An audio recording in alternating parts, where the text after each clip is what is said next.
Hello दोस्तों, मैं हूं आपकी दोस्त सोनाक्षी। आज मैं जो सच्ची घटना आपके लिए लेकर आई हूं वो है बेंगलोर की। दोस्तों, अगर आपसे पूछा जाए कि कभी आपके किसी दोस्त को आपकी हेल्प की ज़रूरत हो तो क्या आप उसकी मदद करोगे? आप लोगों में से 99% लोगों का आंसर हाँ ही होगा। लेकिन आज के केस के बारे में सुनने के बाद शायद आप लोग अपने दोस्तों के किसी भी मैटर में स्टेप लेने से पहले 10 बार सोचोगे, क्योंकि आज के केस में कुछ ऐसा ही देखने को मिला है। एक लड़की ने अपनी दोस्त की एक छोटी सी हेल्प करी थी बस, और जिसकी वजह से उसे अपनी जान गंवानी पड़ी। कृति कुमारी का जन्म बिहार के एक मिडिल क्लास फैमिली में हुआ था। कृति के मम्मी पापा उसे पढ़ा लिखा कर एक इंडिपेंडेंट वुमेन बनाना चाहते थे और कृति भी अपने इस ड्रीम को एक रियलिटी में कन्वर्ट करने के लिए बचपन से ही बहुत ज़्यादा एम्बिशियस थी।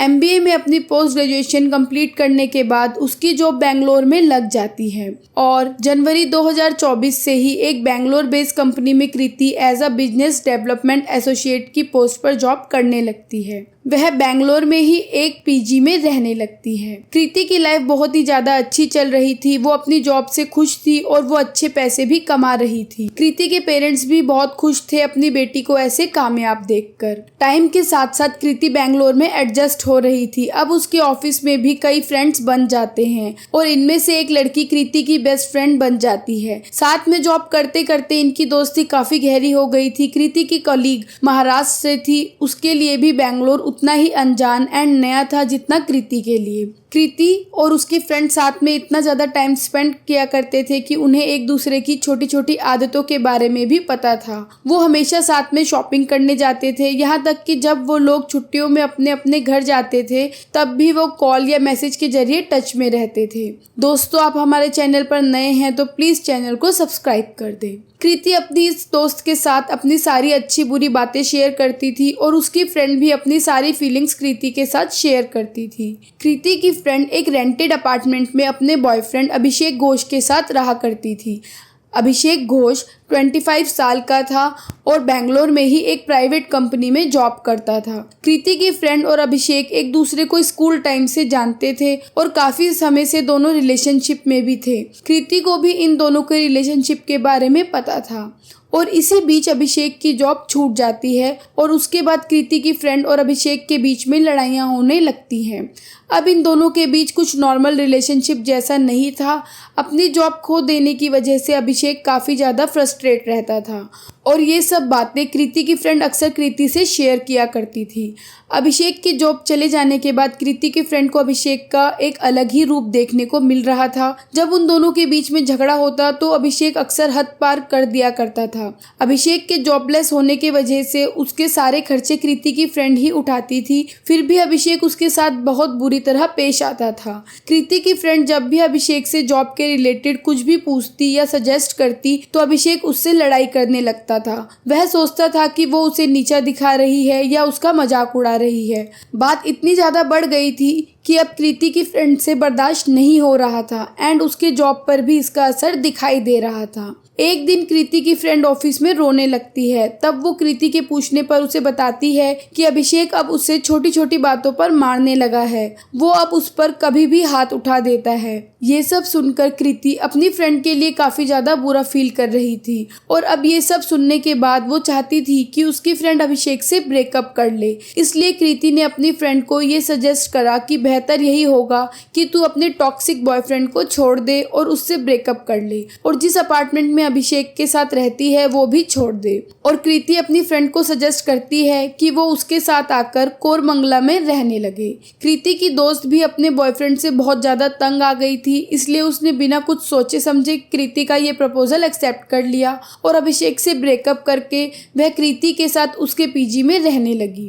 कृति की फ्रेंड अपने टॉक्सिक रिलेशनशिप से दूर हो गई थी, बट ये शांति बहुत ज्यादा दिन तक टिकने वाली नहीं थी, क्योंकि अभिषेक अपनी गर्लफ्रेंड के जाने पर बिल्कुल भी खुश नहीं था और उसे यह चीज मंजूर नहीं थी कि एक लड़की ने उसे छोड़ दिया है। वो अपनी गर्लफ्रेंड और कृति को पागलों की तरह फोन पर फोन किया करता था। उनके फोन न उठाने पर उसका गुस्सा और भी बढ़ जाता था।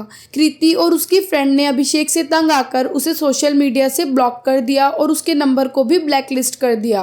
उन्हें लगा कि अब उनका अभिषेक से पीछा छूट जाएगा, लेकिन कृति और उसकी दोस्त को इस चीज का एहसास नहीं था कि अभिषेक उन दोनों से बदला लेने के लिए किस हद तक जा सकता है। ब्लॉक होने के बाद अभिषेक का गुस्सा बहुत ही ज्यादा बढ़ जाता है। अभिषेक कृति के पीजी में आ गया और उसने वहां बहुत ही ज्यादा तमाशा करा। वहां जाकर वे कृति को धमकियां और गालियां दे रहा था, क्योंकि उसे लगता था कि कृति ने ही उसकी गर्लफ्रेंड को उसके खिलाफ भड़काया था। उसके ब्रेकअप का रीजन वो सिर्फ कृति को ही मानने लगा था। वो भूल गया था कि वो अपनी गर्लफ्रेंड के साथ कैसा सलूक करता था।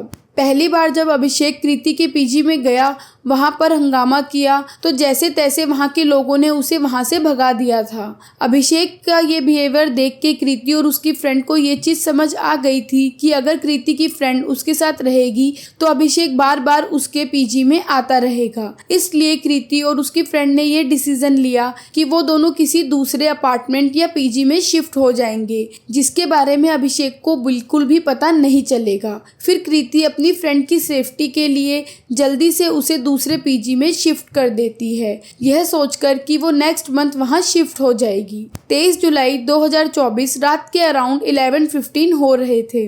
कृति के पीजी के आसपास सन्नाटा छा चुका था। कृति भी अपने रूम में रिलैक्स कर रही थी।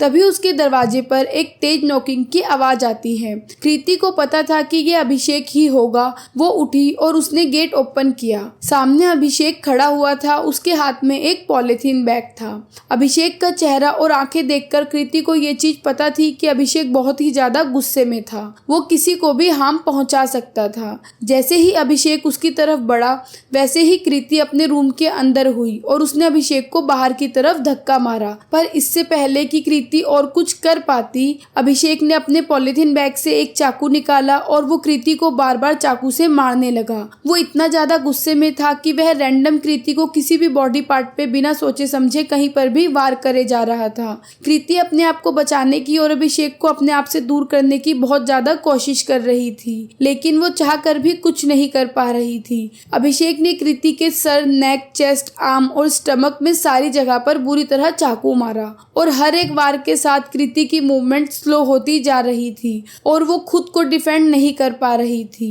शोर की आवाज सुनकर पीजी की कुछ लड़कियां दौड़ते दौड़ते कृति के फ्लोर की ओर आने लगी। अब अभिषेक को लगा कि अगर वो वहां ज्यादा देर तक रुका तो वह पकड़ा जाएगा, पर फिर भी वहां से भागने से पहले उसने लास्ट बार कृति के गले में चाकू मार दिया ताकि कृति कहीं गलती से भी ना बच जाए, और वहां से भाग गया। इसी बीच एक लड़की ने पुलिस और एम्बुलेंस को कॉल भी कर दिया, लेकिन जब तक एम्बुलेंस आई तब तक काफी देर हो चुकी थी। ये पूरा का पूरा इंसिडेंट पीजी के सीसीटीवी में कैप्चर हुआ था एंड वहां से भागते वक्त अभिषेक का चेहरा साफ साफ दिखाई दे गया था। इसलिए पुलिस ने अभिषेक की तलाश शुरू कर दी। पुलिस को इन्वेस्टिगेशन में ये भी पता चला कि अभिषेक मध्य प्रदेश का रहने वाला है। इसलिए पुलिस वालों ने मध्य प्रदेश पुलिस को अभिषेक के बारे में अलर्ट कर दिया था। अभिषेक ने अपना फोन स्विच ऑफ कर लिया था। पुलिस ने फिर भी 3 दिन बाद 26 जुलाई को अभिषेक को मध्य प्रदेश के एक बस स्टैंड से अरेस्ट कर लिया। उसके बाद पुलिस अभिषेक को अपने साथ वापस बेंगलोर लेकर आ गई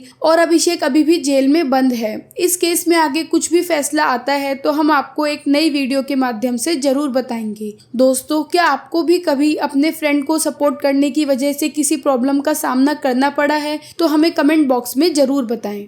दोस्तों, कृति की मौत का उसके पेरेंट्स पर क्या असर पड़ा होगा उसके बारे में तो हम लोग सोच भी नहीं सकते, क्योंकि उसकी मौत अपनी किसी गलती की वजह से नहीं, बल्कि उसकी मौत हुई थी अपनी दोस्त की मदद करने के लिए। आई रियली होप कि कृति को जल्द से जल्द जस्टिस मिले। तो दोस्तों, कैसी लगी आपको यह सत्य घटना? कमेंट करके ज़रूर बताएं। और आपने अगर अब तक इस चैनल को सब्सक्राइब नहीं किया है तो प्लीज़ चैनल को सब्सक्राइब कर दें और प्लीज़ बेल आइकन भी प्रेस कर दें ताकि हमारी नई वीडियो आते ही आप तक पहुंच जाए। आपका एक सब्सक्राइब मुझे बहुत मोटिवेट करेगा आपके लिए वीडियो बनाने के लिए। दोस्तों, मैं बहुत मेहनत और रिसर्च करके हर एक वीडियो लाती हूँ आपके लिए, ताकि आप सब लोग अपने आसपास हो रहे क्राइम से सतर्क रहें और अपना तथा अपने परिवार का ख्याल रखें। तो दोस्तों, जल्द ही मिलते हैं एक और नई सत्य घटना के साथ।